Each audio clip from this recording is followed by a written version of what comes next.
बच्चों नमस्कार। बच्चों हम लोग पढ़ रहे हैं कक्षा 7वीं विषय गणित में बीजी व्यंजकों पर संक्रियाएं और आज हम पढ़ रहे हैं भाग 2। आप लोगों ने पहला भाग अच्छे से देख लिया होगा, आप लोगों को बहुत अच्छे से समझ में भी आया होगा। कुछ एग्जाम्पल्स भी किए गए थे, शायद सारे एग्जाम्पल्स आपको समझ में आए होंगे, ऐसा मैं उम्मीद करता हूँ। तो देखते हैं बच्चों, आज भाग 2 में हम शुरुआत करते हैं एक प्रश्न से और वो प्रश्न है, ये आपके सामने प्रश्न है, निम्नलिखित में प्रथम व्यंजक से द्वितीय व्यंजक को घटाइए। निम्न में से प्रथम व्यंजक से द्वितीय व्यंजक को घटाइए। प्रश्न पहला है 12x में से 4x को घटाना है, ऋण 4x को घटाना है। दूसरा प्रश्न है बच्चों ऋण 5x में से, किसमें से, ऋण 5x में से ऋण 8x को घटाना है। अब आइए देखते हैं इनमें से प्रश्न पहला को। पहला में लिखा है कि 12x में से ऋण 4x को घटाएं। किसको घटाएं? ऋण 4x को घटाएं। अब हमारा प्रश्न ही कहता है कि प्रथम व्यंजक में दूसरे व्यंजक को घटाना है। तब क्या करेंगे? 12xy ऋण, अब घटाने का चिन्ह ऋण होता है बच्चों, लेकिन घटाने वाली संख्या पहले से ही ऋणात्मक है, तो उसे हम कोष्टक में लिख लेंगे। 12xy ऋण और ऋण हो जाएगा धन 4x, 12 में 4 जुड़ जाएगा बच्चों, 12 और 4 होता है 16xy। इस तरह से हम पहला का आंसर हमको मिल जाता है।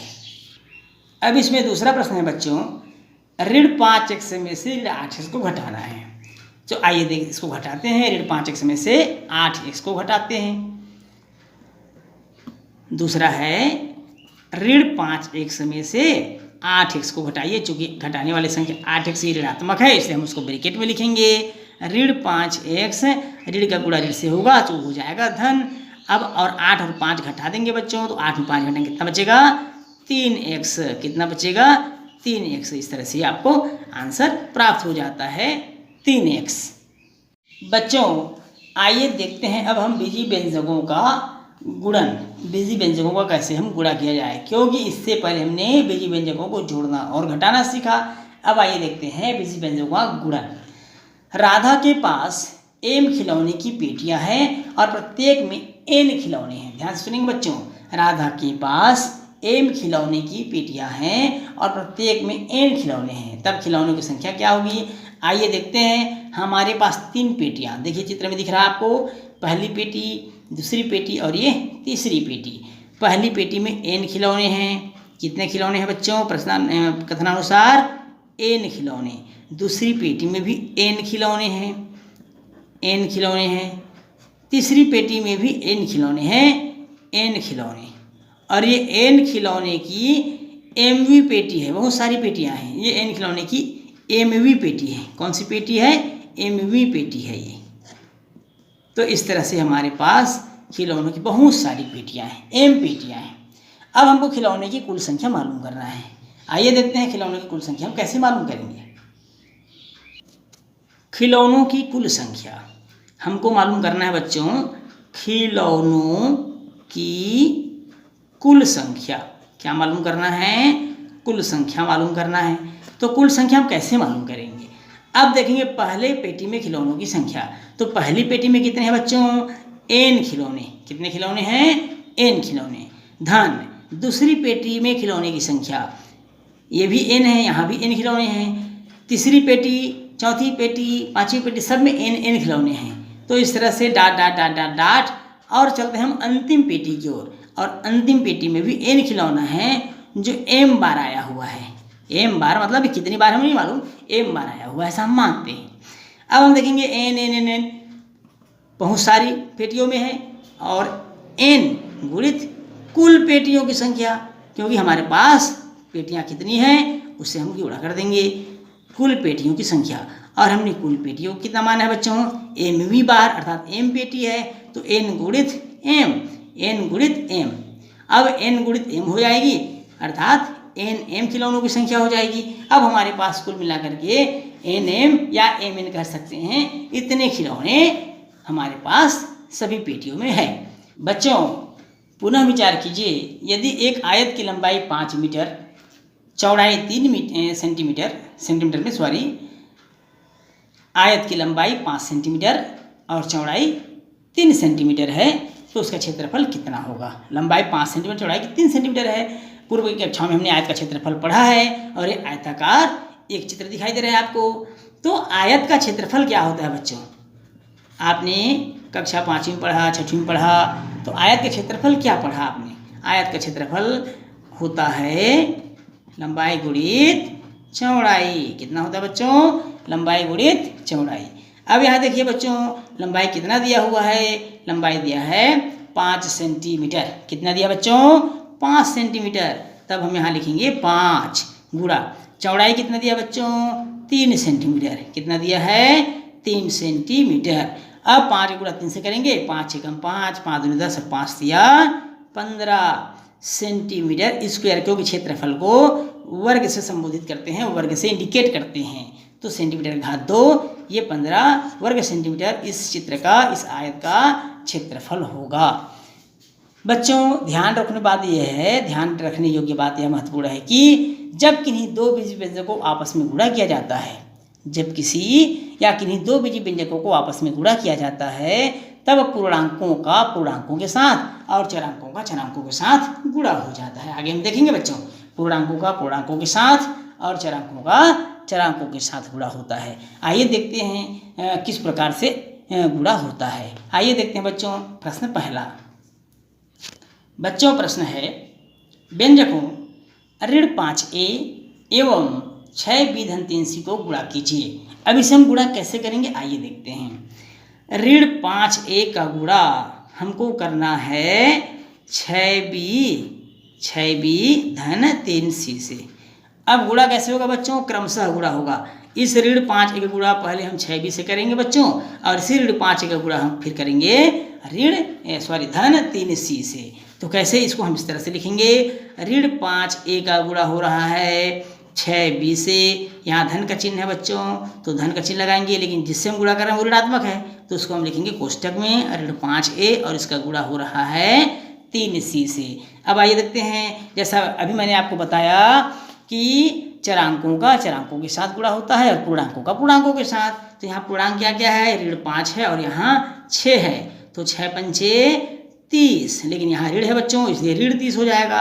अब चरांकों का चरांकों के साथ, तो a का b से गुणा होगा तो a b हो जाएगा।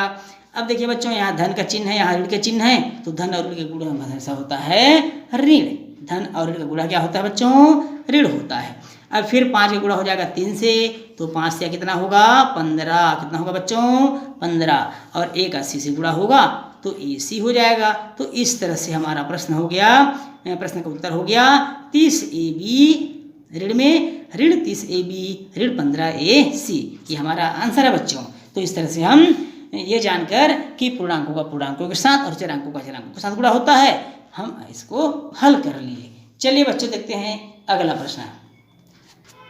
बच्चों अगला प्रश्न है, ऋण 5x धन 1/2y को 4a से गुणा कीजिए। ऋण 5x धन 1/2y, हम इसको गुणा करेंगे बच्चों 4a से। किसे गुणा करेंगे, 4a से। इसमें भी वही होगा बच्चों, 5x का गुणा पहले 4a से होगा, फिर 1/2y का फिर 4a से गुणा होगा, बारी बारी से गुणा करेंगे। आइए देखते हैं, ऋण 5x का गुणा हो जाएगा 4a से, यहाँ पर धन का चिन्ह है तो हम धन का चिन्ह लगा देंगे। 1/2y का गुणा हो जाएगा 4a से। ठीक है बच्चों, अब चरांकों का चरांकों से और पूर्णांकों का पूर्णांकों से। पूर्णांक यहाँ ऋण 5 और 4 है, तो 5 चौक कितना होगा बच्चों 20। क्यों, क्योंकि 5 चौक का बाहर 4 बार पढ़ेंगे तो 20 होगा, और यहाँ ऋण का चिन्ह है इसलिए ऋण हो जाएगा। x का गुणा a से होगा तो हम इसे ax लिख लेंगे, क्योंकि x से पहले a आता है। धन, अब यहाँ देखिए बच्चों, नीचे में 2 है ऊपर में 4 है, तो 2 एकम 2, 2 दूनी 4, हम इसको काट सकते हैं, भाग कर सकते हैं। अब भाग करने से वो छोटा हो गया 2। अब यहाँ y है बच्चों, फिर a है, तो y और a, y से पहले a आता है इसलिए हम उसको जमा कर लिख लेंगे ay। इस तरह से हमको ऋण 20ax धन 2ay, ये हमको आंसर प्राप्त हो जाता है। निम्न प्रश्नों को हल कीजिए। निम्न प्रश्नों को हल कीजिए, और वो प्रश्न है बच्चों हमारे पास, पहला xy कोष्टक में 7 धन 8x कोष्टक बंद। दूसरा प्रश्न है mst कोष्टक में आर का घात 3 ऋण एस टी। इस तरह से हमको इसको हल करना है। तो आइए पहला प्रश्न की ओर चलते हैं। एक्स वाई दूसरे कोष्टक में है 7 धन 8 एक्स।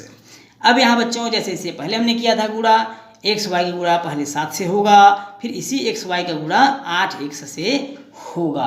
तो चलते हैं, पहले एक्स वाई का गुणा हम कर लेते हैं 7 से, धन यहाँ धन का चिन्ह से धन एक्स वाई का गुणा हो जाएगा 8 एक्स से। किससे होगा बच्चों?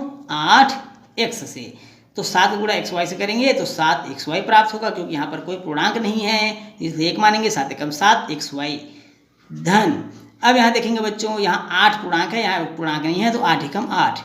एक्स का एक्स से होगा तो एक्स घात 2 हो जाएगा बच्चों, एक्स स्क्वायर हो जाएगा, वाई के अकेला हो जाएगा तो अकेला ही रहेगा 8 एक्स स्क्वायर और वाई। ये हमको क्या मिल जाता है बच्चों? इसका आंसर मिल जाता है। अब इसी में हम देखते हैं दूसरा प्रश्न को। दूसरा प्रश्न लिखा है एम एस टी आर त्रिघात माइनस एस टी। इसका आपस में क्या करना है? गुणा करना है। चलिए गुणा करते हैं इसको, और गुणा करके इसका आंसर मालूम करते हैं। दूसरा सवाल, दूसरा है एम एस टी, इसका गुणा हो जाएगा आर का घात 3 ऋण एस टी से।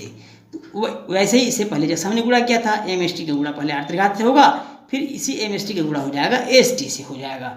तो एम एस टी का गुणा आर त्रिघात से करेंगे बच्चों तो एम एस टी आर का घात 3 इस तरह से हो जाएगा, क्योंकि सभी चरांक है इसमें और सभी अलग अलग चरांक है।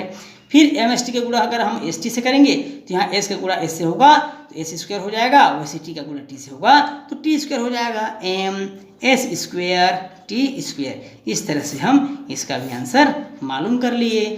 तो इस तरह से हमने देखा कि चरांकों का चरांकों से और पूर्णांकों का पूर्णांकों से गुणा होता है। तो इसी प्रश्न के साथ बच्चों हमारा यह चैप्टर बीजी व्यंजकों का गुणा एवं भाग समाप्त होता है।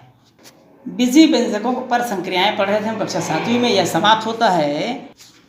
उम्मीद है आप सबको यह अध्याय बहुत अच्छे से समझ में आया होगा, बहुत अच्छे से आपको समझ में आ रहा होगा। यदि किसी प्रकार का कोई डाउट्स हो तो आप कमेंट्स कर सकते हैं बच्चों, और फीडबैक के लिए कमेंट्स अवश्य करिए बच्चों। वीडियो अच्छा लगे तो लाइक और शेयर करिए, चैनल अच्छा लगे तो आप इसे सब्सक्राइब जरूर करिएगा बच्चों। चैनल में होने वाले अपडेट्स आपको तुरंत पता चले, इसके लिए आपको बेल बटन में नोटिफिकेशन को क्लिक करना होगा, उसे प्रेस करना होगा। तो सब्सक्राइब करने के बाद बेल बटन जरूर दबाएं। तो बच्चों इस तरह से आज की क्लास में बस इतना ही। धन्यवाद, फिर मिलेंगे एक नए चैप्टर के साथ।